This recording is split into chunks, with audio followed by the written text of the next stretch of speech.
On the way home with my husband and son, I spotted a tall black teenager walking in the rain, wearing nothing but a thin t-shirt. Seeing this scene broke my heart. I quickly asked my husband to pull over and walk toward the boy, asking him what was wrong. But the boy remained silent. I could sense he was in trouble, so I decided to bring him home first.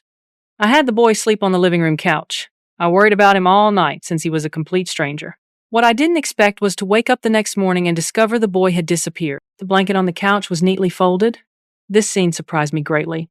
I immediately went outside, found the boy, and convinced him to stay. I invited him to spend Thanksgiving with us.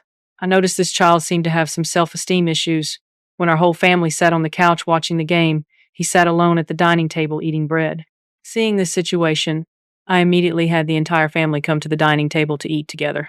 During dinner, I asked the boy why he was only wearing a t-shirt, but he still didn't answer. I could pretty much guess his predicament. After dinner, I drove him to buy clothes. On the way, I learned the boy's name was Michael. When I asked about his past, Michael remained silent, so I didn't feel comfortable pressing further. Later, I took Michael to his mother's house. When I was about to get out of the car, Michael stopped me, saying it wasn't safe there, and he was worried I might get hurt. Michael got out alone and walked over. In that moment, I felt Michael's kindness. I thought Michael would return to his mother's home, but before long, Michael came back, saying his mother had probably moved somewhere far away again. Hearing this shocked me deeply. I couldn't understand why his mother would abandon Michael.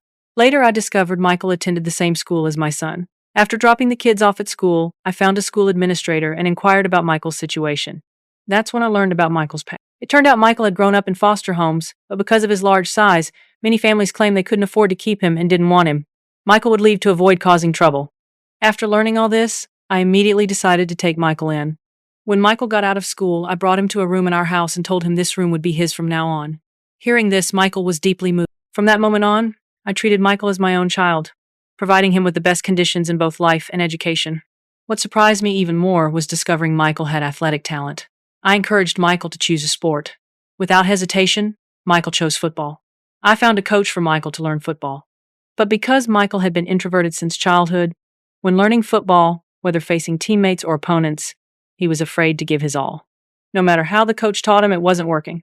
I could see the problem immediately. I walked over to Michael and told him to think of his teammates as family members he needed to protect, just like how he had stopped me from getting out of the car earlier because he was worried about me being hurt.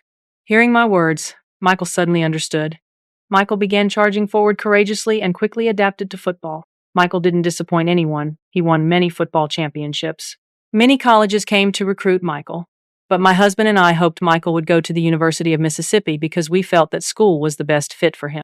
After we helped Michael apply, a teacher from the University of Mississippi gave Michael a psychological evaluation.